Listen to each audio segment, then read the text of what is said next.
Dr. Maurício Benevides Filho. Vamos, então, dar início ao nosso evento, começando aí a gravação, inclusive, com a palavra o professor Dr. Cândido Albuquerque, magnífico reitor da Universidade Federal do Ceará, que cedia esse evento. Professor Cândido. Muito obrigado, professor Flávio. Eu queria iniciar cumprimentando o diretor da Faculdade de Direito, professor Maurício Benevides. Queria cumprimentar o professor Flávio Gonçalves, responsável pelo grupo de pesquisa que realiza este Seminário Internacional de Pesquisa Transdisciplinar. E, ao fazê-lo, estendo os cumprimentos a todos os presentes e digo da felicidade, da satisfação, professor Flávio, de termos a realização na nossa faculdade de um evento dessa magnitude. Um evento de fato internacional, pelos temas e pelos participantes. As universidades precisam, de fato, e essa visão que o senhor empresta a este seminário bem demonstra a atualidade da nossa universidade e do grupo de pesquisa na abordagem de temas que são de interesse global, com uma abordagem absolutamente global e transdisciplinar. Isso permite que as reflexões sejam feitas de uma maneira mais integrada. E esse é o papel da universidade, discutir as grandes questões. Eu tenho dito, e fico muito feliz quando vejo o seminário, eu fui ver as temáticas deste seminário e verifiquei que a Universidade Federal do Ceará realmente tem adotado essa postura de enfrentar os grandes temas e buscar apresentar para a sociedade soluções para essas questões a partir dos debates, das pesquisas, construindo uma pesquisa aplicada, uma pesquisa com impacto social. E é esse o papel reservado às universidades. Não que o pesquisador tenha que ter uma preocupação em que a sua pesquisa tenha uma resposta imediata. Não é disso que se trata. Se trata é de que a pesquisa em si deve ter um componente que, embora não tenha utilização momentânea, mas ela tenha possibilidade de ser usada no futuro. No caso desse seminário, verifica-se claramente a atualidade dos temas, a atualidade e a resposta que as reflexões aqui desenvolvidas poderão dar para a sociedade. Portanto, professor Flávio, eu não quero me alongar, porque sei que outros terão a palavra, mas eu queria dizer da satisfação da Universidade Federal do Ceará de receber todos os participantes deste Seminário Internacional de Pesquisa Transdisciplinar. Cumprimentá-lo pela realização, sei o trabalho que dá, sei da dedicação que é exigida, mas você tem sido uma referência na realização de grandes debates, de grandes seminários na nossa universidade. A sua formação, a sua dedicação, a sua capacidade intelectual tem lhe permitido realizar seminários como esse. Esse não é o primeiro seminário que você realiza com uma presença tão forte no debate, nas reflexões atuais e internacionais. Portanto, meu caro amigo, ao cumprimentá-lo, eu queria parabenizar todos os participantes deste seminário e dizer da alegria, da felicidade que temos de recebê-los, ainda que virtualmente, mas tenho certeza que em breve teremos a oportunidade de recebê-los presencialmente. Nós estamos precisando de calor humano. Essa pandemia mudou muito a nossa configuração. Se de um lado nós aprendemos a viver no mundo virtual, de outro lado, o calor humano, sentimos a falta do calor humano. Mas, de toda sorte, essa convivência virtual ela ameniza um pouco essa ansiedade que nos bate pela falta da convivência pessoal. Mas, enfim, parabéns, professor Flávio, parabéns à Faculdade de Direito, parabéns ao grupo de trabalho, e eu tenho certeza que esse seminário será um sucesso, contribuirá para as reflexões não só da nossa universidade, mas de todos que estão participando. Muito obrigado e tenham sucesso nesse seminário. Declaro, portanto, abertos os trabalhos do seminário, deixando o meu abraço de todos os senhores. Muito obrigado. Muito obrigado, professor Cândido. Suas palavras são extensivas aqui ao grupo que está por trás, que tem me ajudado muito a organizar esses eventos, que é o grupo GTEIA, fundado em 2010. Esse seminário ele é organizado em comemoração aos 72 anos da Declaração Universal dos Direitos Humanos, que completa exatamente hoje, dia 10. A gente pretende que ele fique ocorrendo anualmente, sempre começando no dia 10 de dezembro, né? E em homenagem aos 10 anos de fundação, de criação do GTEIA. Então, nós vamos dar continuidade aqui, passando a palavra ao diretor da nossa Faculdade de Direito, o professor Dr. Maurício Benevides Filho. Professor, a palavra é sua. Boa noite a todos. Me ouvem? Acredito que sim. Ok. Sim, muito bem. Eu gostaria inicialmente de saudar todos os membros da mesa, na pessoa do magnífico reitor, bem como saudar a todos que nos assistem pela internet.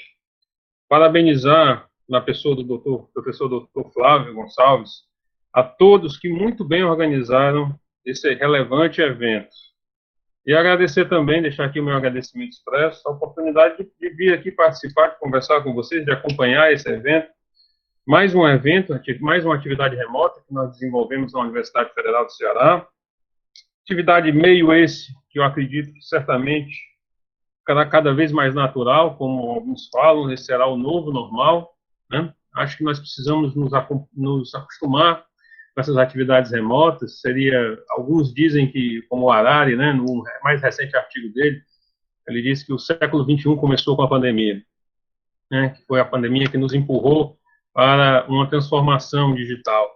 E seria talvez uma inocência nossa achar que outras pandemias como essas não virão. Nós já tivemos nesse século a SARS, a MERS, agora é o Covid, e isso são 3 pandemias em 20 anos. Então, talvez esse seja o nosso destino, seja uma transformação que, claro, como disse muito bem o nosso magnífico reitor, o contato, o ser humano vive do contato, o ser humano é social, mas, infelizmente, essas transformações me parecem que vieram para ficar, e talvez até com um impacto na nossa forma, no nosso fazer universitário.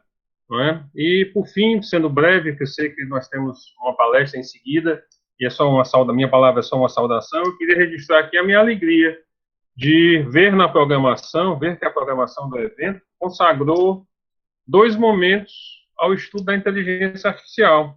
Aproveitando, então, esse ensejo para divulgar entre os presentes que nós temos na Universidade Federal do Ceará, por iniciativa do nosso reitor, nós fundamos um centro de inteligência artificial, um centro de excelência no estudo de inteligência artificial, do qual eu sou um colaborador e que encontra-se, né, lá em estruturação, mas a partir de março, acredito que nós já temos relevantes projetos de âmbito nacional rodando no Centro de Inteligência Artificial, mas acredito que a partir de março a gente vai realizar um evento lá e possamos recebê-los todos presencialmente no nosso Centro de Inteligência Artificial. Então, encerro a minha palavra aqui, desejando a todos grande sucesso aos participantes ao longo desses dias de estudo que virão. Parabéns a todos e muito obrigado pela oportunidade.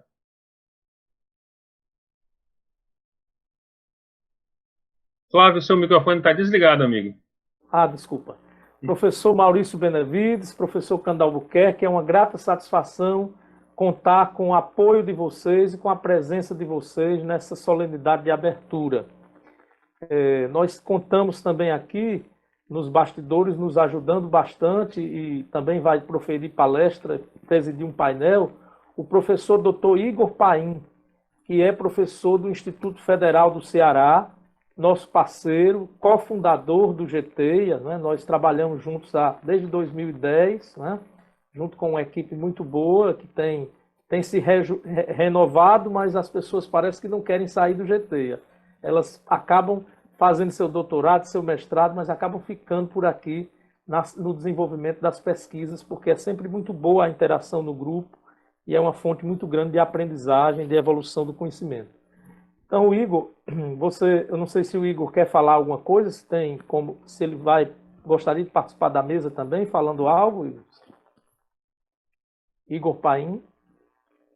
Se não, nós gostaríamos de iniciar, então, apresentando o professor. Oi, Igor. Pronto. Oi, Ótimo, Flávio. professor. Oi, Flávio. Não, só queria deixar meus cumprimentos, a alegria de estarmos realizando um evento com esse senso de propósito ético, com essa contribuição para expandir as mentes, né? Vivemos um mundo com muita complexidade, muita pluralidade, e pensar muito além do senso comum é um compromisso ético da academia, né? A gente tem que ser criativo, devemos ser transdisciplinares, porque o nosso desenvolvimento civilizatório pede, exige isso, né? Foi citado Harari, temos vários pesquisadores aqui, né, que suas ideias também vão ao encontro desses grandes ícones, desses grandes leitores do panorama odierno, e para mim, compor o GETEA é uma grata satisfação, estar ao lado de pessoas tão insígnes é um privilégio, tá bom? Então, eu quero registrar as boas-vindas a todos os participantes. Muito bem. Então, vamos dar início às nossas atividades, agradecendo aí imensamente a mesa, né, que agora se desfaz para a apresentação do nosso palestrante de hoje, nosso conferencista, né, que é o professor Dr. Gelson Oliveira. Professor Gelson, o senhor já está por aí, não é? Professor Gelson é professor do programa de pós-graduação em filosofia da Pontifícia Universidade Católica do Paraná, da PUC Paraná. Possui graduação em filosofia pela Universidade Federal do Paraná em 1999, especialização em sociologia política e mestrado em história da filosofia moderna e contemporânea pela Universidade em 2004. Além do doutorado em filosofia pela Universidade Federal de São Carlos, com pesquisas sobre a amizade em Nietzsche, realizou estágio pós-doutoral na Universidade de Exeter, no Reino Unido, com bolsa da CAPES 2016, foi professor do mestrado em Direitos Humanos da PUC de 2013 a 2016, coordenador do curso de licenciatura em Filosofia de 2009 a 2011 e do programa de pós-graduação, mestrado e doutorado nos períodos de 2002 a 2013 e de 2018 a 2020 da PUC Paraná, onde foi diretor de graduação de 2014 a 2015. É membro do grupo de pesquisa Hans Jonas, do qual eu também tenho a honra de fazer parte, um grupo que é credenciado também no CNPq. É membro e ex-coordenador do GT Hans Jonas, da ANPOF, membro do GT de Filosofia da Tecnologia e da Técnica e do GT Genealogia e Crítica da ANPOF, Associação Nacional de Pós-Graduação em Filosofia. É membro da Rede de Pós-Humanismo da América Latina e diretor fundador da Cátedra Hans Jonas da PUC Paraná, criada em 2020. Tem experiência na área de filosofia, com ênfase em ética e história da filosofia contemporânea, fenomenologia da vida, filosofia da técnica e da tecnologia e ética ambiental, atuando principalmente em torno de autores como Nietzsche, Schopenhauer e Hans Jonas.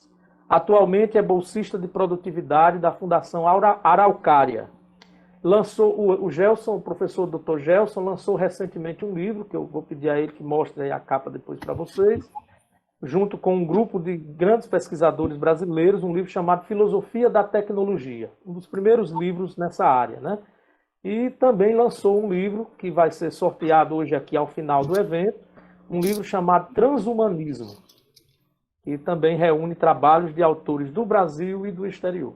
Professor Gelson, a palavra é sua para falar sobre o tema Transhumanismo e Direitos Humanos. Bom, boa noite. Boa noite, Flávio. Muitíssimo obrigado. Queria começar saudando o magnífico reitor da universidade, o professor Cândido Albuquerque, o professor diretor da Faculdade de Direito, Maurício Benevides, e você, Flávio, obviamente, em nome de você, a toda a coordenação desse evento. Quero parabenizar, dizer que estou muito honrado porque o convite veio de você, Flávio, um amigo, uma pessoa com a qual a gente também tem um diálogo importante em torno da obra do Hans Jonas, e também dizer e agradecer porque hoje, sendo o Dia dos Direitos Humanos, vocês me dão a oportunidade de refletir e de participar de um evento que eu considero também uma espécie de ato, até um ato político, por que não, né? Numa universidade pública hoje no Brasil, a gente falar de direitos humanos e estar participando de um evento tão importante como esse. Então, eu realmente sou honrado por fazer a abertura desse evento e por ter sido convidado para participar aqui, trazendo algumas ideias, então, em torno dessa questão do transhumanismo e o desafio que isso tem para o campo dos direitos humanos, tá? Então, muito obrigado mesmo, Flávio, estou muito honrado. Queria agradecer também a presença de todos e a paciência por me ouvirem. Eu vou tentar colocar algumas ideias, então. Dizem que um orador se sai bem quando ele fala para crianças como se fossem reis e para reis como se fossem crianças, né? Então, eu vou tentar seguir esse dístico aí, pensando o seguinte: provavelmente muitos aqui são doutores em muitas coisas que eu vou dizer, mas para outros isso pode parecer novidade, né? Então, eu vou pedir a paciência de quem talvez já tenha domínio sobre esses temas, mas porque a gente talvez precise de um certo, digamos assim, de um certo chão comum, né? Um certo núcleo comum de um lugar para refletir conjuntamente. Então, um pouco a partir disso que eu vou falar, vou tentar ser o mais simples e objetivo possível. Eu vou dizer a vocês que o tema do transhumanismo é um tema que aparentemente não tem nada a ver com os direitos humanos, né? Se a gente talvez encontrasse por aí essas duas palavrinhas, pouca gente associaria essas questões, mas eu queria mostrar para vocês que, na verdade, a nova fronteira dos direitos humanos tem a ver com isso que nós temos chamado de transhumanismo, né? Veja que o que eu estou dizendo é mais ou menos forte, né? Quer dizer, a nova fronteira dos direitos humanos, para onde, portanto, nós temos que empurrar o debate dos direitos humanos, para onde nós temos que alargar o braço, então, teórico e militante da luta dos direitos humanos, para este campo, então, do avanço das biotecnologias, das nanotecnologias, das infotecnologias e das ciências cognitivas, que conjuntamente têm trabalhado para alterar a condição humana.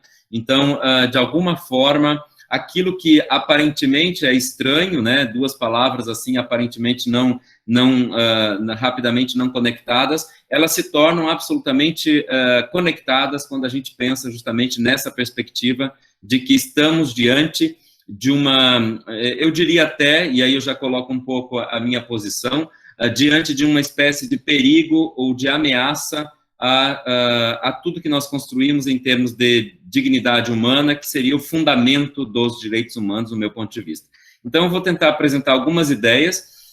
A minha preocupação com esses assuntos, eu devo já de cara dizer a vocês, vem primeiro desta preocupação com a filosofia da tecnologia. O Flávio fez referência a esse livro que nós acabamos de lançar. Aqui nós temos, estou aproveitando então para mostrar para vocês, temos uma série de autores que trabalham com esse tema. É um tema na filosofia razoavelmente recente, porque é do século XX, não sei se dizer que é recente, né, do século XX é dizer recente, mas para a história da filosofia, que tem 2.500 anos, é um tema recente, mas um tema que tem ganhado muita importância, né? Nós temos aí muita gente pesquisando, então, o avanço da tecnologia, de maneira geral, sobre, então, a vida no sentido geral, de tal forma que a gente pode dizer, que a tecnologia representa hoje quase assim aquilo que talvez seja mais central e de forma mais decisiva tem impactado a nossa vida, tá? Então, o meu interesse no transhumanismo parte disso,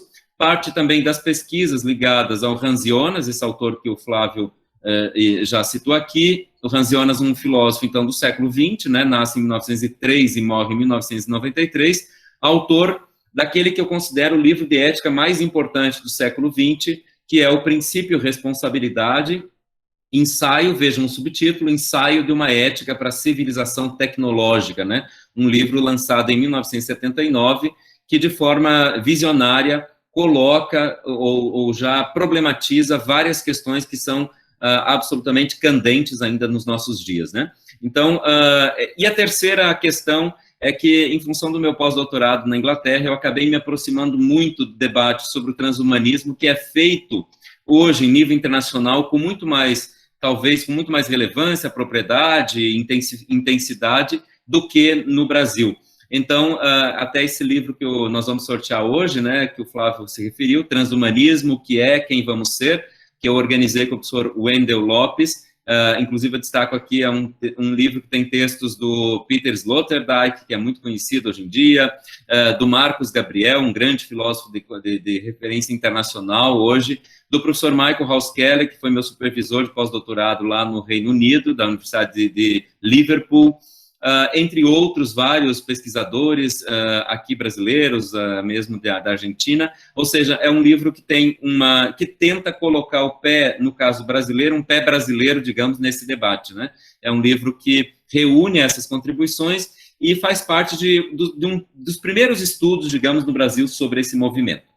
Bom, a minha fala, então, tendo dito aí, digamos assim, as referências, a minha fala, eu vou tentar mostrar o que é esse transhumanismo, né? Então, nisso eu peço desculpas para quem já conhece o movimento. Segundo, como ele pode ser uma ameaça, um perigo à dignidade e também à ideia da autenticidade da vida. E o terceiro, por último, então, como que nós podemos, digamos, lidar com isso, reagir diante dessa realidade, tá?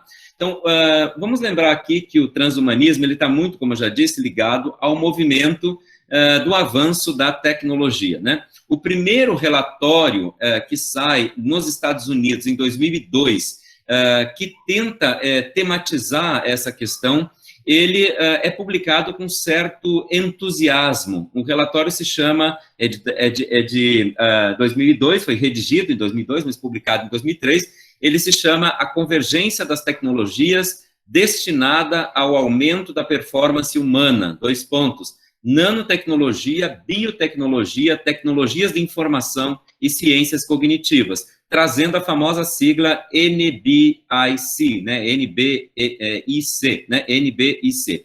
Essa sigla, que ficou muito conhecida, junta, portanto, 4 áreas da tecnologia que hoje atuam conjuntamente para fazer isso que o relatório diz no seu título, convergente, né? São tecnologias convergentes que têm como objetivo melhorar ou aperfeiçoar a performance humana, no sentido amplo que esta palavra podia ter. Ou seja, tanto no sentido de aumentar, por exemplo, inteligência, memória, capacidade cognitiva, controle das emoções, seja também no sentido de aumentar a performance sexual, performance estética, performance, por exemplo, ligada ao controle de doenças, inclusive ao não envelhecimento, e, por último, a grande questão ainda é a cura da morte.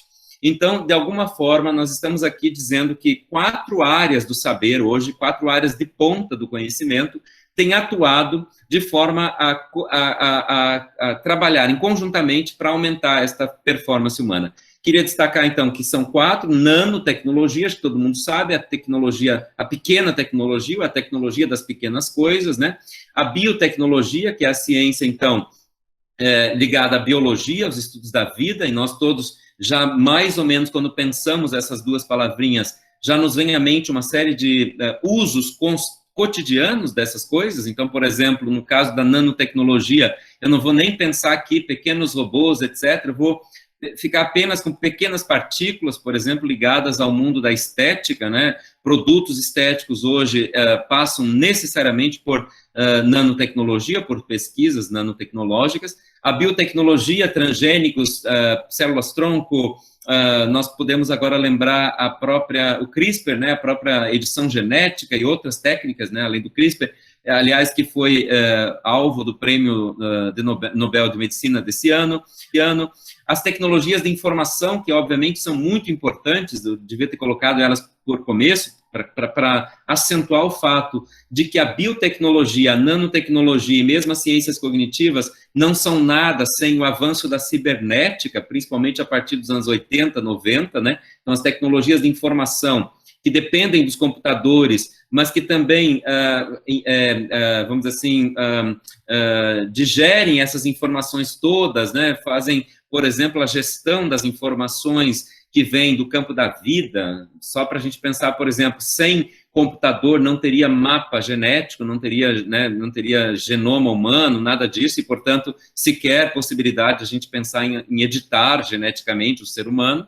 E, por outro lado, e por último, as ciências cognitivas. Vocês sabem, acho que todo mundo mais ou menos sente isso também, que aqui nós estamos vivendo uma verdadeira revolução, né? A neurociência hoje é uma das áreas do conhecimento que mais avança, apoiada precisamente nesses novos dispositivos tecnológicos que vêm ofertados pelas tecnologias de informação. O que acontecia com o cérebro é que, se a gente fosse lembrar, por exemplo, o século passado foi o século do coração, né? Nós nunca tivemos tanto conhecimento e nunca evoluímos tanto no sentido médico, por exemplo, em relação ao tratamento de doenças cardíacas, inclusive o transplante cardíaco, que levou à redefinição da própria ideia de morte, né, no século passado, nos anos 60. Tudo isso por quê? Porque o século passado pesquisou muito o coração. O dilema do cérebro continuava um grande dilema, mas a gente faltava à humanidade um instrumento capaz de ler adequadamente o cérebro, porque o cérebro, para ser conhecido, precisava ser desligado, e um cérebro desligado é só um cérebro, ou seja, é só uma massa cinzenta. A gente podia dizer que o interesse maior no cérebro é na sua projeção mental, ou seja, na sua função, ou, se vocês acharem melhor, a sua atividade, que é justamente a mente, né? Então, para conhecer a mente, nós tivemos que desenvolver tecnologia que pudesse ler a mente do lado de fora, ou seja, ler a mente sem desligar o cérebro, sem matar, sem que fosse, né, de um ser humano morto. Então, com isso, nós temos hoje um avanço imenso nesse mapeamento do cérebro, que possibilita muitos autores. Estou pensando aqui, por exemplo, em Nick Bostrom, no seu famoso livro Superinteligência, e vários outros autores que trabalham com a ideia da singularidade, um conceito muito importante nesse campo. A singularidade, por exemplo, foi definida como este momento em que não apenas as máquinas vão pensar, mas as máquinas vão se tornar mais inteligentes do que os seres humanos. A singularidade é um momento de mudança desse paradigma de inteligência. Não só, então, estamos falando de inteligência artificial, em que as máquinas vão pensar, mas de que nós vamos ter máquinas mais poderosas do ponto de vista intelectual do que o ser humano, e isso se chama singularidade, foi marcado por Nick Bostrom e vários outros, né, como em 2045, ou seja, seria o momento em que nós teríamos, então, construído máquinas superinteligentes. Só que as máquinas superinteligentes dependem dessa leitura do cérebro realizada hoje pelas ciências cognitivas, porque o conhecimento do cérebro vai possibilitar o que se chama de engenharia reversa do cérebro, ou seja, a ideia de recriar os processos mentais fora do cérebro, seja num outro cérebro. Estamos falando aqui, por exemplo, em absurdos aos nossos ouvidos, como transplante de cabeça, né? Sempre digo que para nós pode ser muito estranho falar isso, talvez do mesmo jeito como foi estranho para as nossas avós, 100 anos atrás, bisavós, ouvirem falar de transplante de coração, né? E a ciência está aí fazendo isso com certa facilidade, entre aspas, né?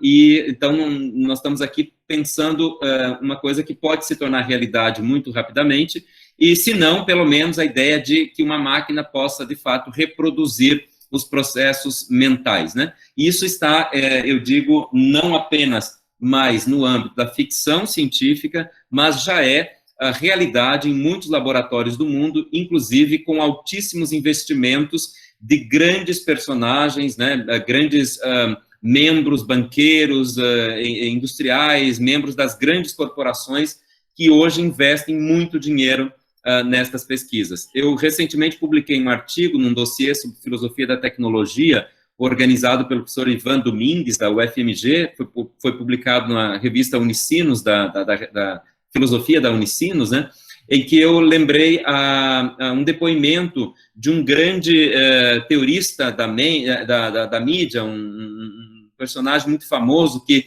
dá palestras por aí, ganha muito dinheiro com isso, e ele conta a história de que ele foi convidado para dar uma palestra para 100 banqueiros. Ali estavam 100 dos homens mais ricos do mundo. e ele foi convidado, ele chegou lá para uma espécie de bate-papo, e ele conta que ali naquele momento a gente teve ele teve uma surpresa, porque embora o título da palestra parecesse que eles estavam querendo ouvir uma palestra sobre como nós poderíamos melhorar a vida no planeta, ele se deu conta de que a grande demanda daquela gente era como nós podemos sair do planeta, nos libertar do planeta. E vocês sabem que há 2 modos que hoje esta elite mundial está trabalhando para sair do planeta. O primeiro é encontrando uma possibilidade de viver fora do planeta, ou através de uma segunda terra, em algum lugar, encontrar algum lugar parecido com o nosso, ou construindo estruturas artificiais que pudessem possibilitar essa experiência. Obviamente, não é uma experiência para todos, já começamos aqui com problemas ligados à desigualdade de acesso a essa tecnologia toda e, portanto, a direitos humanos. Então, obviamente, não estamos falando aqui que todos vão poder, estamos falando de 100 dos maiores ricos do mundo, ou seja, uma pequena parcela da elite mundial. E, de outro lado, a segunda forma da gente sair do planeta seria justamente através do upload de mente, ou seja, da engenharia reversa do cérebro e das máquinas superinteligentes, porque assim a gente se libertaria do corpo, que é o que finalmente nos aprisiona neste planeta, né? Porque o corpo precisa, primeiro, de condições, né, de comida, de ar, etc., e, ao mesmo tempo, qualquer viagem extraterra, extraterrena ou extraterrestre não seria mais possível, porque a gente, nas longas distâncias, envelheceria no caminho. Então, precisaria de comer, de se alimentar, as funções orgânicas, e, ao mesmo tempo, envelheceria. Vejam que aqui a gente teria que discutir ou encontrar uma saída para isso. É deste tipo de demanda, portanto, que eu estou falando quando eu digo que há aqui um otimismo muito grande de uma parcela da sociedade mundial, esta parcela mais, digamos, detentora de recursos, de dinheiro, que está realmente entusiasmada e otimista com, por exemplo, com essas pesquisas. E, então, receberam muito bem esse relatório norte-americano de 2003, e, no geral, então, eles recomendaram, houve uma grande recomendação de que os governos investissem nesse projeto, então, transhumanista. Um segundo relatório foi redigido em 2003 pelo Comitê Americano de Bioética, na qual participaram nomes como Michael Sandel, que é um filósofo muito conhecido, e Francis Fukuyama. E esses 2 autores são autores críticos desse processo todo. Então, esse segundo relatório, de 2003, foi bastante mais parcimonioso e crítico, inclusive, em relação a essa postura entusiasmada. Esse segundo relatório se chama Além da Terapia, as Biotecnologias e as Pesquisas da Felicidade. O texto, então, opõe-se ao progresso e ao aumento da performance humana e critica o ideal de fabricação dessas crianças superiores ou desses corpos sem idade, ou ainda dessas almas plenas de felicidade por meio, então, do uso da biotecnologia. Estava pautada, então, assim, com esse relatório, a disputa entre os chamados bioprogressistas, aqueles, portanto, que acreditam que nós precisamos continuar investindo quase que cegamente, quase que inebriadamente nessas pesquisas, e, de outro lado, os bioconservadores, ou, como eu prefiro chamar, os biodefensores, porque eles, na verdade, não querem simplesmente, não são conservadores no sentido moral, somente, alguns deles podem ser, mas, no geral, eles defendem a ideia de que aquilo que constituiu historicamente, através das eras de evolução, o ser humano, é uma herança que nós não podemos colocar em risco. E eles acreditam que muitos desses experimentos, vejam aí, clonagem, células-tronco, edição genética, só para botar 3 coisas, muitos desses experimentos justamente não passam de ensaios. E diferente do que ocorre em outras áreas das engenharias, como é o caso, por exemplo, da engenharia mecânica, no caso da engenharia genética, caso um desses novos seres, dessas vidas artificiais, seja criado e não dê certo, vamos dizer assim, nós ficamos diante de um dilema ético terrível, né? Um dilema que, aliás, muitos de nós conhecemos daquele famoso filme A Ilha, em que se alguém assistiu, o filme conta a história de ricos do mundo que tinham um clone, né, para simplesmente usá-lo como para retirada de órgãos, né? E o filme mostra justamente este dilema ético que nasce desta pergunta sobre a dignidade, e aí vejam mais ainda os direitos destas vidas criadas artificialmente. Qual será o direito? Que direito, se vamos falar ainda de direitos humanos, quando se trata, por exemplo, dos direitos desses seres artificiais. Eu quero, inclusive, dizer que este debate já é um debate, né, muitos de vocês devem ter acompanhado, que traz, por exemplo, já o debate sobre os direitos de robôs, né, robôs, por exemplo, que cuidam de pessoas, eles são utilizados, por exemplo, para cuidar de idosos. Quando o idoso morre, seria lícito simplesmente desligar este robô. Por exemplo, robôs que ganham, como em alguns países em que sequer as mulheres têm direito à cidadania, como a Arábia Saudita, que declarou uma robô, por exemplo, cidadã nacional. Então, esse debate começa a aparecer com muita força, né? Então, nós estamos aqui diante de uma realidade que tende a trazer muitos desafios novos para o campo dos direitos humanos. Bom, as tecnologias convergentes, desenhando o futuro da sociedade europeia, com esse título, a União Europeia publicou, em 2004, um relatório dirigido por Philippe Busquin, cuja posição será confirmada em 2009 com a publicação de um outro relatório chamado O Melhoramento do Ser Humano, redigido por vários pesquisadores alemães e holandeses, e estes dois relatórios da União Europeia, diferente daquele primeiro dos Estados Unidos, se mostrou muito parcimonioso e prudente em relação àquele relatório americano e, portanto, em relação à necessidade desses processos e desses projetos todos. Bom, depois desses primeiros documentos, inúmeros textos, artigos e relatórios vêm sendo produzidos, organizações foram criadas e o transhumanismo passou a ocupar as salas de aula, as mesas de reuniões das autoridades e o imaginário popular, principalmente por meio da indústria cinematográfica. Queria dizer que vários personagens importantes do mundo transhumanista ocupam posições importantes, tanto em universidades europeias e norte-americanas, quanto, inclusive, no mundo político. Há várias organizações.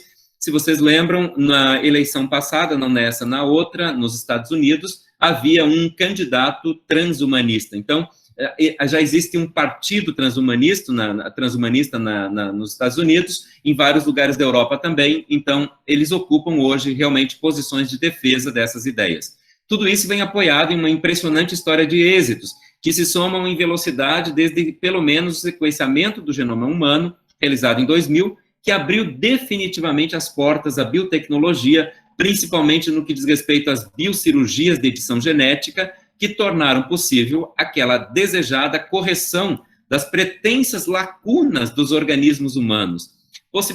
Possibilidades quase ilimitadas surgem desses procedimentos, e a terapia genética encontra um lugar inédito de realização, cujo exemplo mais evidente é a técnica, então, do CRISPR. Trata-se de corrigir supostos fatores de risco, que incluem, por exemplo, doenças cardiovasculares, cânceres, bem como evitar determinadas infecções por meio da inativação, por exemplo, de determinados genes, né? De modificar o genoma de embriões para evitar, por exemplo, alegados defeitos e, principalmente, de aumentar a performance humana, correr mais rápido, lembrar mais, como eu já disse, aumentar a expectativa de vida, tornar o homem mais inteligente, mais capaz de se relacionar por meio do controle das emoções, etc. O transhumanismo, então, é o nome deste projeto de melhoramento da performance humana. E, com isso, ele pretende não apenas melhorar a espécie humana, mas, com o apoio da tecnologia, fabricar o que se chama de pós-humanidade. Leia-se, uma outra humanidade formada por seres humanos pretensamente mais fortes, capazes de viver de forma híbrida com as máquinas, orientados por inteligência artificial superior à humana atual e, quem sabe, vivendo de forma indefinida no tempo. Nas palavras de um dos seus principais defensores, Nick Bostrom, ele diz: chegará um dia em que nos será ofertada a possibilidade de aumentar nossas capacidades intelectuais, físicas, emocionais e espirituais, muito além daquilo que aparece como possível nos nossos dias. nós então sairemos da infância da humanidade para entrar numa era pós-humana. Nota-se como, portanto, o movimento está centrado em promessas futuristas que privilegiam o prognóstico positivo. É precisamente aí que se encontra a base de sua vocação utópica, que no limite remonta então às bases fundamentais do humanismo moderno, como bem demonstrou, por exemplo, Gilbert Ottoi, no seu famoso e curto texto Le transhumanisme est-il un humanisme? O transhumanismo é um humanismo? Ou, como reconheceu Max More, outro transhumanista, na conhecida passagem que eu vou ler para vocês, de um dos seus livros mais famosos. Como, diz Max More, como os humanistas, os transhumanistas privilegiam a razão, o progresso e os valores centrados sobre o bem-estar ao invés de uma autoridade religiosa externa. Os transhumanistas estendem o humanismo colocando em questão os limites humanos por meio da ciência e da tecnologia combinadas com o pensamento crítico e criativo. Nós colocamos em questão o caráter inevitável do envelhecimento e da morte. Nós procuramos melhorar progressivamente nossas capacidades intelectuais e físicas, assim como nos desenvolvermos emocionalmente. Nós vemos a humanidade como uma fase de transição no desenvolvimento evolucionário da inteligência. Nós defendemos o uso da ciência para acelerar a nossa passagem de uma condição humana a uma condição transhumana ou pós-humana. Como disse o físico Freeman Dyson, a humanidade me parece ser um magnífico começo, mas não a palavra final. Nós não aceitamos os aspectos indesejáveis de nossa condição humana, continua Max More, nós colocamos em questão as limitações naturais e tradicionais de nossas possibilidades, nós reconhecemos a absurdidade que existe em se contentar e aceitar humildemente os limites ditos naturais de nossas vidas no tempo. Nós prevemos que a vida se estenderá além dos confins da Terra, o berço da inteligência humana e transhumana, para habitar o cosmos. Uma citação muito reveladora, muito, como vocês podem ver, muito alimentada por uma utopia futurista, mas um dos problemas desses debates e da argumentação construída pelos transhumanistas é que a crise de sentido que afeta a sociedade contemporânea, assolada então pelo niilismo, que levou à derrocada das demais formas de utopia, sejam elas as religiosas, as políticas, abriram então espaço para uma única possível e mais promissora que todas as demais. Ou seja, a tecnologia representa agora aquela utopia que se esvaziou, que era antes uma utopia de cunho religioso e de cunho político. Além disso, o clima de apatia em relação ao futuro, que é uma das consequências danosas do niilismo e que desmobiliza o nosso sentimento humanitário no mundo contemporâneo, uma apatia, então, em relação ao futuro, do tipo, deixa a vida me levar, a famosa música, é uma apatia em relação a tudo que vem por aí. Isso faz com que os organismos políticos, a mídia e a maior parte da sociedade ignore completamente o que de fato está em jogo e a gravidade de suas consequências, relegando a atividade dos laboratórios a uma nova elite quase monástica, cujo discurso é aparentemente inquestionável. Vive-se uma verdadeira retração do conhecimento e da ética diante do esgotamento dos valores da própria moralidade, com a perda de referências e de fundamentos, tal como pronunciado por Nietzsche no famoso diagnóstico da morte de Deus. Assim, ao tempo em que se ignora o poder dos novos poderes, suas consequências e até mesmo suas reais possibilidades de efetivação, alinham-se as forças daquela vontade de ilimitado poder transformada em vontade técnica. Como todos sabem, Nietzsche criou essa expressão, vontade de poder. Heidegger interpretou esta vontade de poder como uma vontade técnica, mostrando que o ser humano agora, sem Deus, sozinho no mundo, encontrou e fez do mundo unicamente uma ocasião para o exercício do seu poder, portanto, o esvaziamento daquilo que representavam os ideais religiosos e políticos de cunho metafísico ou suprassensível. Esse esvaziamento levou a gente, então, a mera imanência, e diante da imanência nós buscamos um entretenimento com o mundo. A gente começou, como diz a história, como diz o lema popular, brincar de ser Deus, né? A gente começou a brincar de ser Deus, e isso é que precisamente o Hans Jonas, esse autor que eu já citei, chama de vontade de ilimitado poder. Portanto, a tecnologia fica totalmente, como ele começa o seu livro, ela se torna uma espécie de Prometeu desacorrentado, que tudo pode, porque não há mais quem o castigue, não há mais quem limite, portanto, o exercício do seu poder. Como é comum nesses casos, o pensamento mais pobre e mais fácil acaba decaindo em uma das duas atitudes extremas. Ou há quem diga, pare tudo, né? Vamos quebrar as máquinas, tecnologia, não. Ou o outro extremo, vamos autorizar tudo, laisser-aller, ou seja, deixa rolar, deixa tudo ir à frente. A tentação do pensamento binário, nesse caso, opõe religião e ciência, ética e tecnologia. De um lado, a ideia de que a natureza humana deve ser preservada a todo custo. De outro, que ela deve ser alterada indistintamente, e que tal alteração é parte mesmo de sua concepção mais própria. A solução, neste caso, a solução contra o binarismo desse pensamento, que é muito comum nos dias atuais, né? Ou você é disso, ou você é daquilo, ou você é de esquerda ou de direita, você é vermelho, você é azul, você é homem, você é mulher. Esse pensamento binário é sempre o pensamento mais pobre. Eu diria, gente, como nós estamos aqui com muitos estudantes, fujam como o diabo da cruz do binarismo. Este é o pensamento mais pobre, mais perigoso que a gente pode alimentar. A vida é muito mais complexa do que isto ou aquilo, né? A solução, portanto, só pode ser encontrada numa urgente orientação ética para o uso dessas tecnologias e o exercício desses poderes, ou seja, em uma regulação capaz de conduzir e, quando for necessário, impor limites, por que não, por meio de comitês especializados e baseados em transparência e em constante diálogo com os mais diversos setores da sociedade. Trata-se, no limite, de evitar aquilo que a gente podia chamar de híbris, né? Compreendida como desregramento, o excesso e a arrogância do homem, do ser humano, diante da sua própria natureza. E é precisamente aí, Flávio, e todos que estão me ouvindo, é precisamente aí que nós nos encontramos com a questão dos direitos humanos. Ou seja, a luta dos direitos humanos, tal como ela apareceu a partir dos anos 40 no mundo, como uma tentativa de resposta a dois dos maiores crimes técnicos do século XX, que foram a bomba atômica de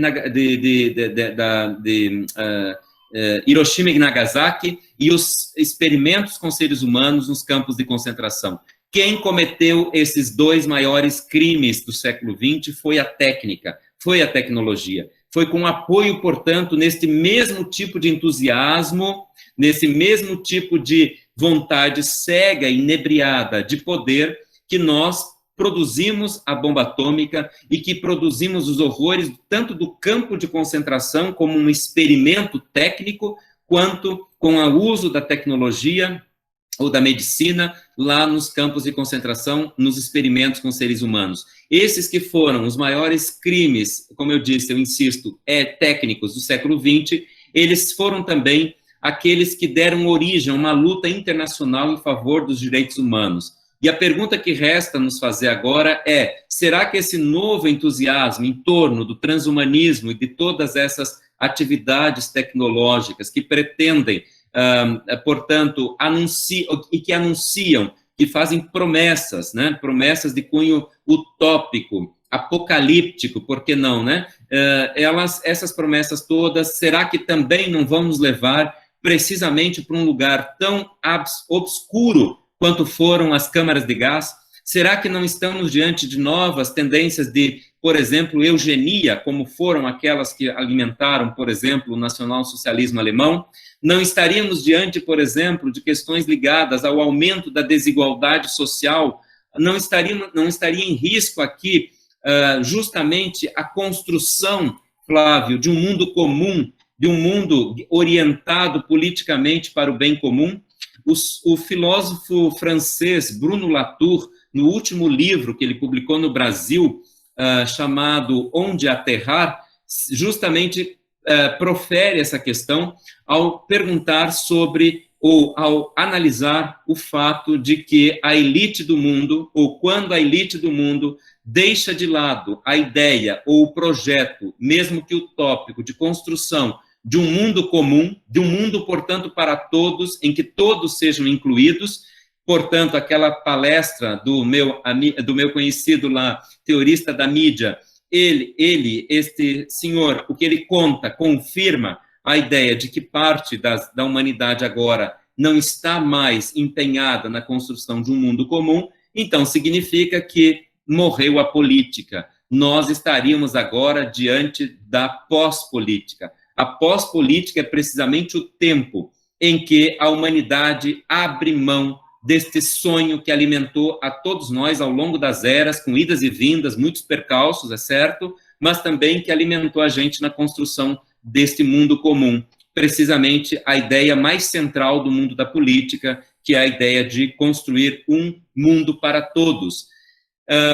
O Bruno Latour cita como prova e como exemplo do abandono que a elite fez deste mundo comum, precisamente a saída dos Estados Unidos do Acordo de Paris. A saída dos Estados Unidos do Acordo de Paris, na verdade, o abandono do Trump do Acordo de Paris, representaria, segundo Bruno Latour, um gesto dos mais terríveis em relação precisamente a essa ideia de que uma parte da elite mundial já se deu conta de que não há mundo para todo mundo.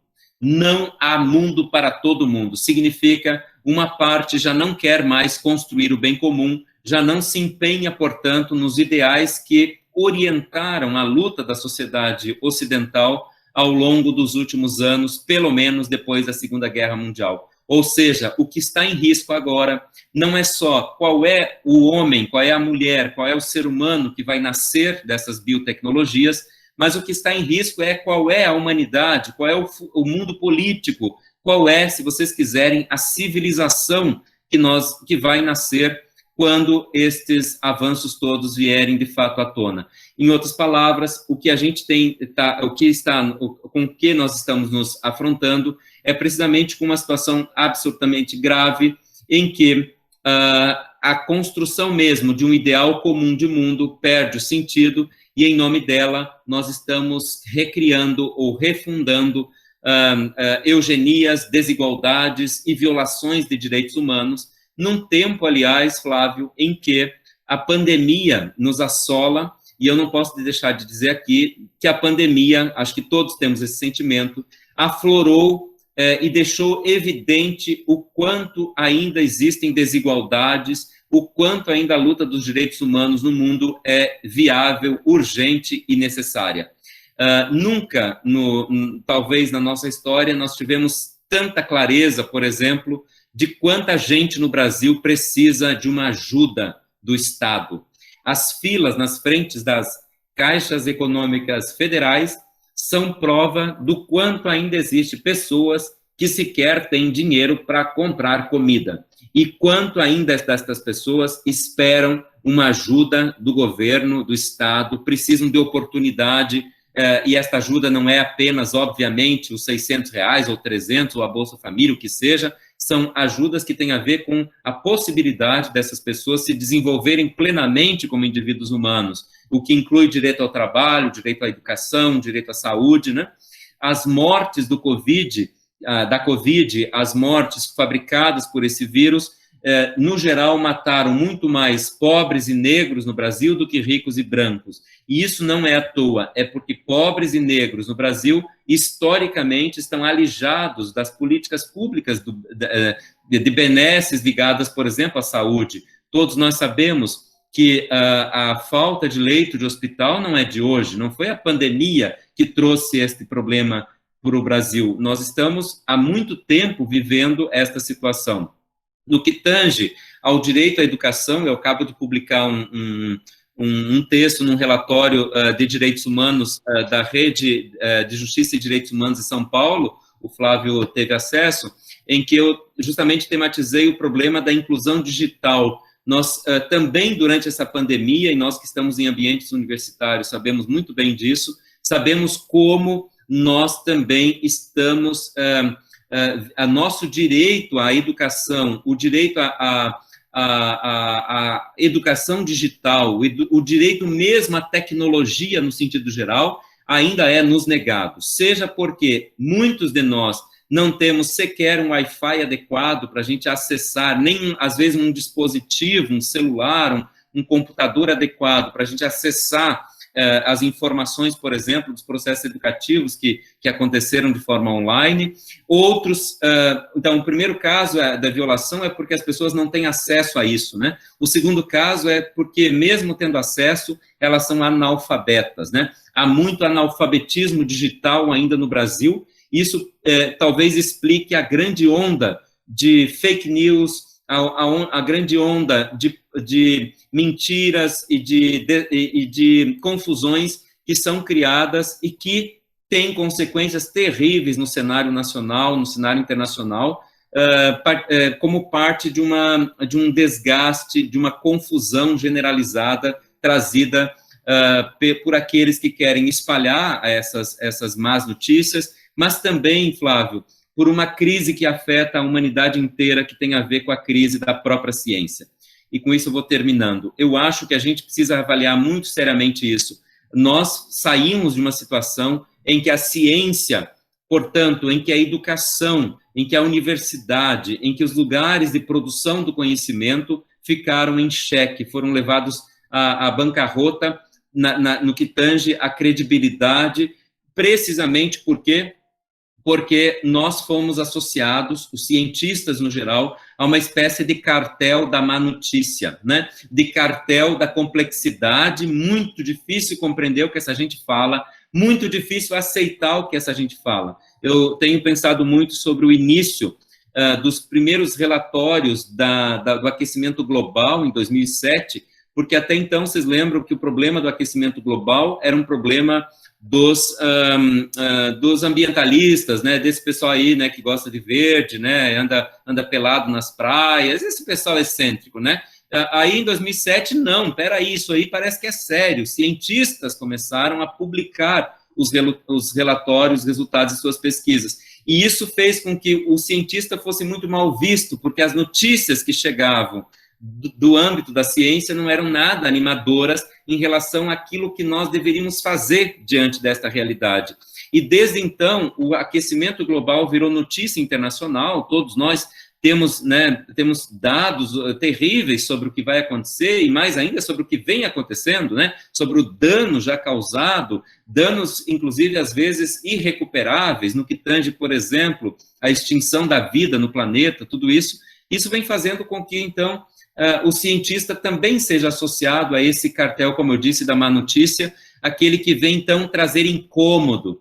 E nós vivemos uma sociedade que quer comodismo, ela não quer ser incomodada. A dona Maria, que tem a sua amiga, a dona Jacinta, participa do mesmo grupo no WhatsApp, porque agora elas começaram a usar, elas são de uma geração que começou há pouco a usar esse WhatsApp, e aí eu posso pegar jovens que têm, né, grupos de gente que pensa tudo igual, as chamadas bolhas de opinião. Por que elas pensam igual? Porque o pensamento diferente, ele incomoda, ele faz pensar, ele é complexo. Eu não quero ficar brigando com essa gente. Vamos formar um grupo só nosso.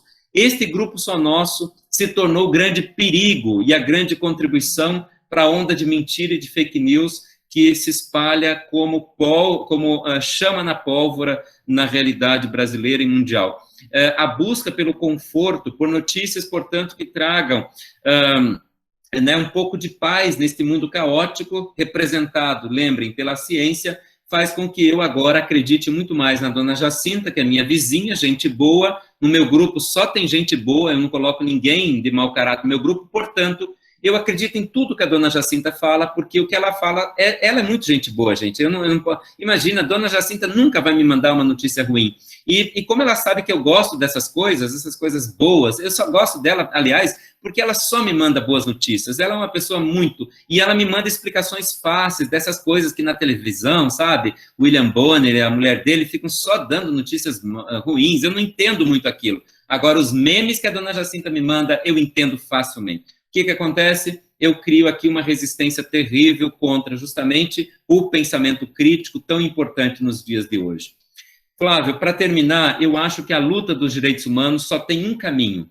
O caminho é o caminho da ética, o caminho é da reafirmação da condição humana, naquilo que nós temos de bem e de mal, na ambivalência, na incompletude, né? Tudo que nós fizemos, que teve muito erro na história humana, tudo isso é parte da nossa história. E a ética, a reflexão crítica, a filosofia, as demais ciências, as humanidades, o direito, né? Tudo isso tem uma contribuição importante para orientar eticamente a nossa sociedade, para avaliar criticamente os seus processos, não necessariamente para a gente ter uma posição tecnofóbica, no sentido de dizer vamos quebrar essas coisas todas, vamos parar com as pesquisas, não é nada disso. O que nós não podemos admitir é que a tecnologia continue caminhando de formas a não dar as mãos com a ética.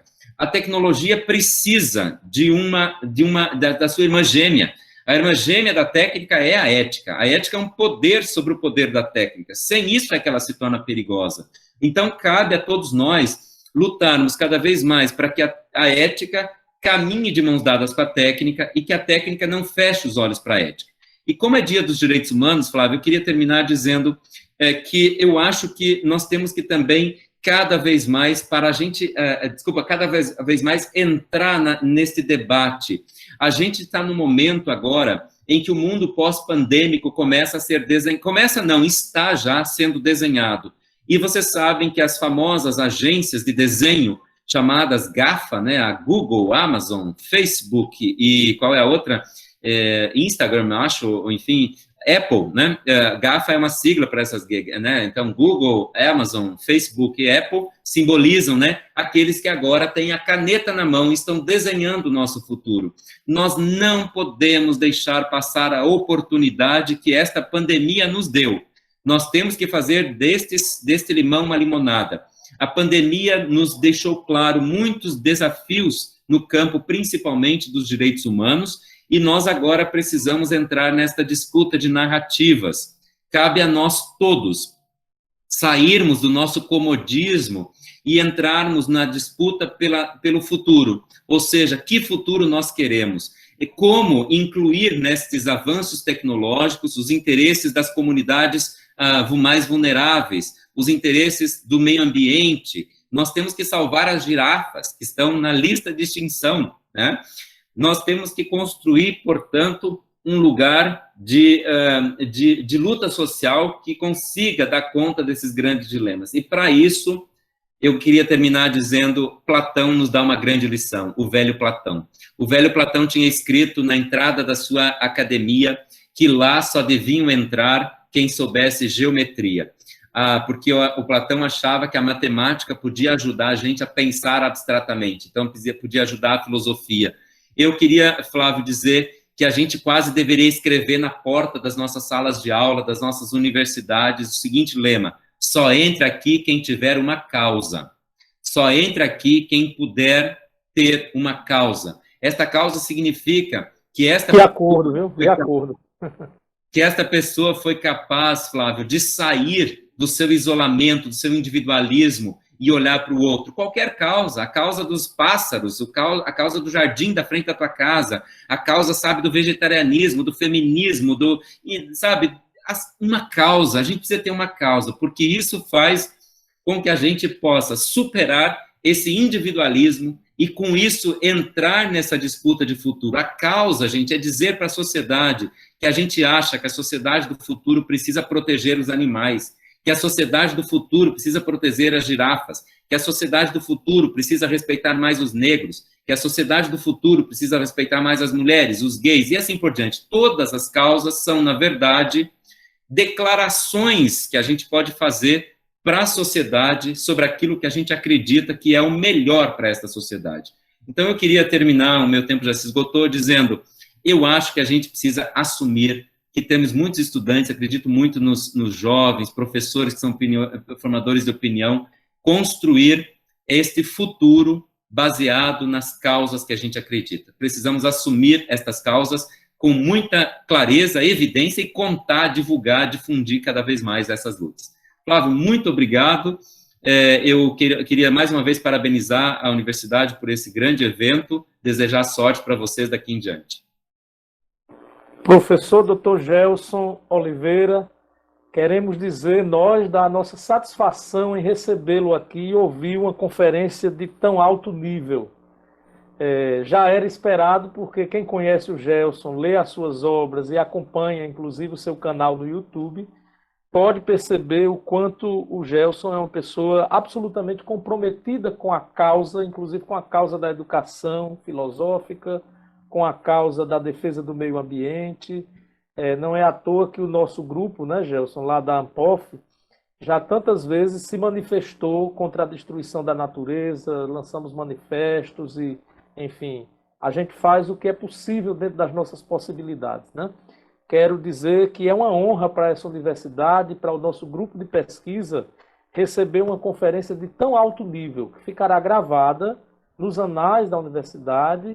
Depois nós vamos lhe mandar uma cópia, inclusive, tá? Para que a gente lembre sempre dessa noite memorável. Foi combinado no evento que nas conferências nós não teríamos perguntas. Nós vamos ter, nesse evento, 2 conferências. Já tivemos a primeira do professor Dr. Gelson Oliveira. Teremos a conferência de encerramento com o professor Dr. Júlio, o professor Dr. Agora me falhou aqui a memória, né? Talvez eu precise de um chip já, né? Mas, enfim. Júlio Torres. Júlio Torres, muito obrigado, professor Júlio Torres, né? Então, teremos o professor Júlio Torres, que aqui nos vê e acompanhou sua conferência, Gelson, será o conferencista de encerramento do evento, né? Nos dará essa honra no dia 12 à noite, todos estão convidados, né? E agora nós vamos ouvir, já que se falou tanto de robô, de transhumanismo, dessas perspectivas, nós vamos ver e ouvir uma apresentação artística especial para esse evento do Grupo Encanto, da Academia de Ciências Jurídicas e Sociais de Mossoró, no Rio Grande do Norte. Nada mais decolonial, né, do que ouvir aí os nossos colegas de Mossoró cantar, né? Então o Igor vai projetar aí na tela o nosso Grupo Encanto, que gentilmente irá apresentar essas 2 peças musicais. Igor, é com você. Olá, boa noite, professor Flávio. Eu só gostaria de passar antes a chamada do evento, que é inclusive assim, o tempo em que a nossa colega Jane está organizando a lista para fazer o sorteio. Então, queria passar o vídeo curtinho da chamada do evento, que mostra toda a programação do evento, e na sequência a apresentação artística. Tá ótimo. Então vamos ver o vídeo da chamada do evento, não é? Que conta com toda a programação, inclusive a palestra do professor Júlio Torres, a conferência magna de encerramento, e depois o vídeo da apresentação artística. Ao final disso, nós faremos o sorteio da obra.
Meus amigos, nós estamos com alguns problemas técnicos, mas o vídeo, esse mesmo vídeo, ele consta lá do nosso canal. A gente pede que vocês entrem no canal, quem não entrou ainda, do GTEIA, né, no canal do YouTube. Clique lá no sininho, inclusive, para se inscrever no canal. Nós teremos, a partir de agora, eventos e palestras e entrevistas muito interessantes no nosso canal do grupo de pesquisa. A internet do Igor hoje não resolveu dar um trabalhinho para a gente, né, Igor? Mas não tem problema quanto a isso, não. Eu vou tentar, eu vou pedir ao Igor que me mande o link lá da apresentação do coral, que eu vou tentar exibir aqui a partir do meu computador. Parece que a minha internet hoje ela resolveu ficar boa.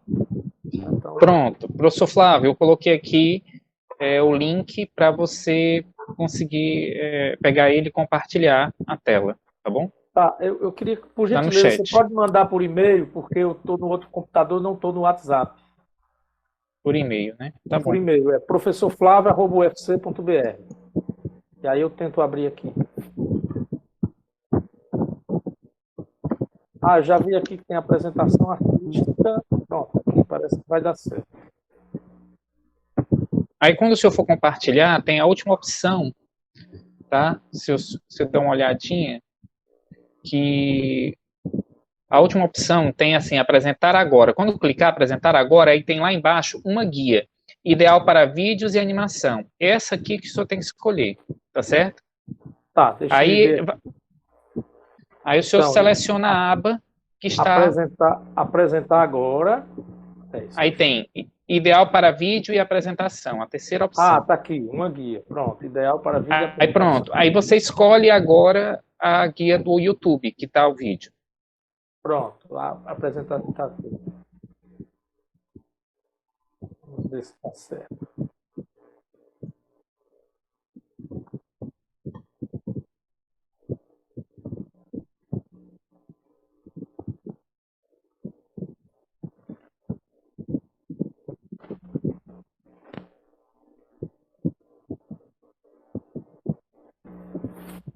Vamos ouvir aí, então, Coral Encanto. Peço a todos que desliguemos os microfones.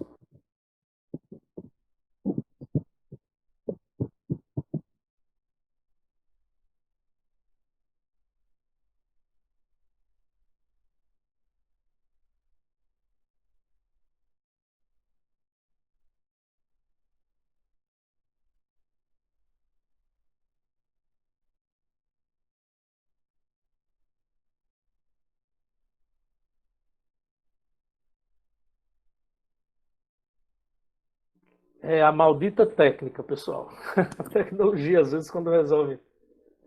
Mas vai dar certo.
Eu vou mostrar pra vocês como se dança um baião. E quem quiser aprender é só vou prestar atenção.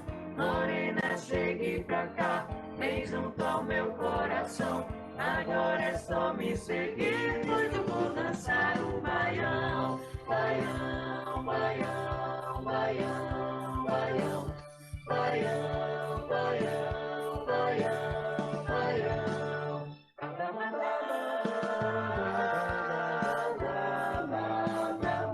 Como tem colorante na minha, eu tenho a gente quer comprar. Como se meu bem é comprada, eu tenho a gente quer daqui, moleque, além de cadela. Moleque, sai daqui, me deixa trabalhar. E até saiu correndo pra feira dos parceiros e foi quase voando pra todo lugar. Vi homem andando na rua, no céu em cima. Tomaram uma milhão, assado, lá pra Maria. Vi homem andando na rua, no céu em cima. Tomaram uma milhão, assado, lá pra Maria.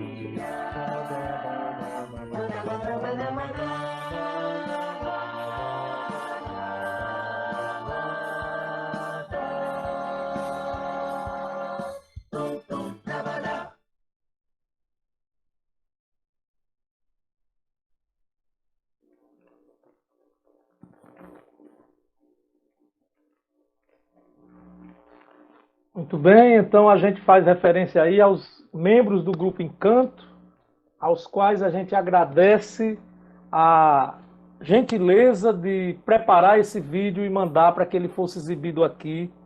Nós temos aqui na verdade, uma irmã de uma pessoa do Grupo Encanto, que é um grupo de Mossoró, né? É um grupo da Academia de Ciências Jurídicas e Sociais de Mossoró. E meu caro Gelson, professor Dr. Gelson, esse é um pequeno presente singelo para você, né? Começamos aí com o Rei do Baião, falando da terra quente, né? Da terra queimada do nosso sertão, né? Que tem se tornado cada vez mais desertificado por conta exatamente da ação humana, da ação antrópica, né? Da violação aí dos direitos ambientais, né? E de todo esse processo de degradação. Meus caros, eu vou então dizer para vocês, foi uma grata alegria estar com vocês. Nós vamos fazer agora o sorteio, né, professor Igor, do livro. Isso. Do professor Gelson. Professor Gelson, eu tenho aqui o livro, eu acho.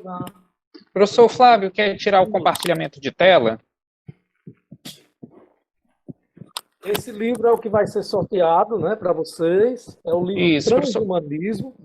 Professor Gelson, a gente vai mandar para ele o endereço de quem for sorteado. Não precisam expor aí os endereços de vocês, tá? Porque nós vamos... eu vou só interromper aqui a apresentação, né? Nós vamos fazer o sorteio dessa obra, que eu já pude constatar, porque li uma boa parte dela. É um livro excepcional, muito interessante, escrito por vários autores, né? Editado pela Universidade de Caxias do Sul, tá? E é uma obra realmente fantástica. Então a gente pede, professor Igor, é com você para conduzir aí o sorteio. Professor Gelson, o senhor pode dizer um número entre 1...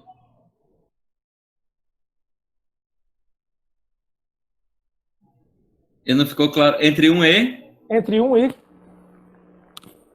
1 e 100 seria? Acho que a gente está...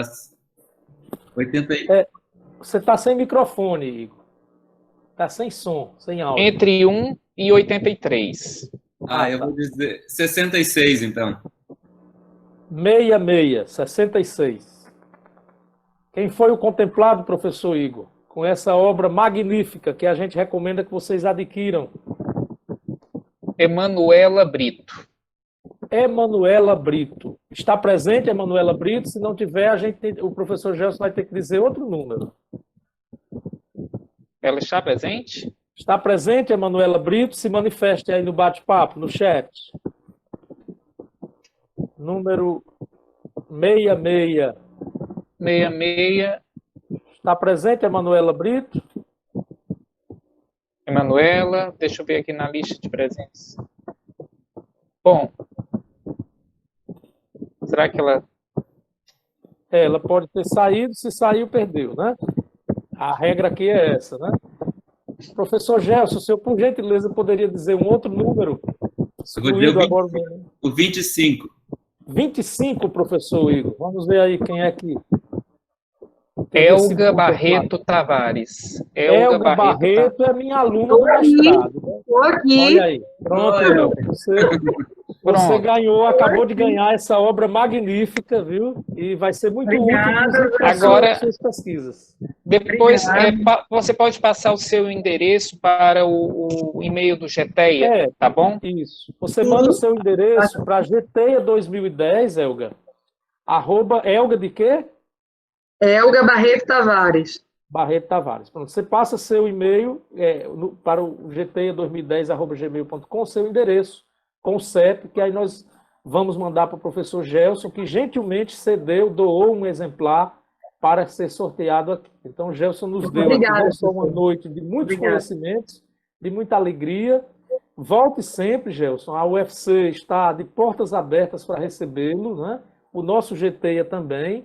Eu quero dizer que é uma honra muito grande integrar um grupo de pesquisa junto com você, como é o nosso grupo da ANPOF, né? Termos aí nossos colegas, você e todos os outros lá que compõem o nosso grupo, viu? Se você quiser falar mais alguma coisa, Gelson, a palavra está afastada. Só queria agradecer mais uma vez, dizer que fiquei muito contente de estar com vocês mesmo nesse dia. Como eu disse, vocês me possibilitaram refletir sobre um tema candente do nosso momento, então parabéns e bom evento aí para frente. Obrigado, Flávio, um abraço para você, viu? Obrigado, professor. Um abraço, então, a todos, boa noite, que Deus, em sua infinita bondade, os abençoe e guarde, nos abençoe a todos, né? Vamos seguindo aí, porque amanhã pela manhã tem mais painéis e palestras. Nos painéis é possível fazer perguntas e interagir com os palestrantes, viu? Lembrando apenas, professor Flávio, que a todos os participantes, todos os materiais, palestras estarão na plataforma do Google Classroom e também duplicado no YouTube, tá bom? Muito bem lembrado. Então, todos os inscritos receberão algum slide que seja exibido e também o material todo também estará disponível aí no YouTube. Muito obrigado, professor Igor. Muito obrigado a todos, muito obrigado aos que participaram da mesa, professor Dr. Cândido Albuquerque, nosso reitor da UFC, professor Dr. Maurício Benevides, nosso diretor da faculdade, e aos integrantes do GTEA, que têm dado aí um apoio fenomenal, né?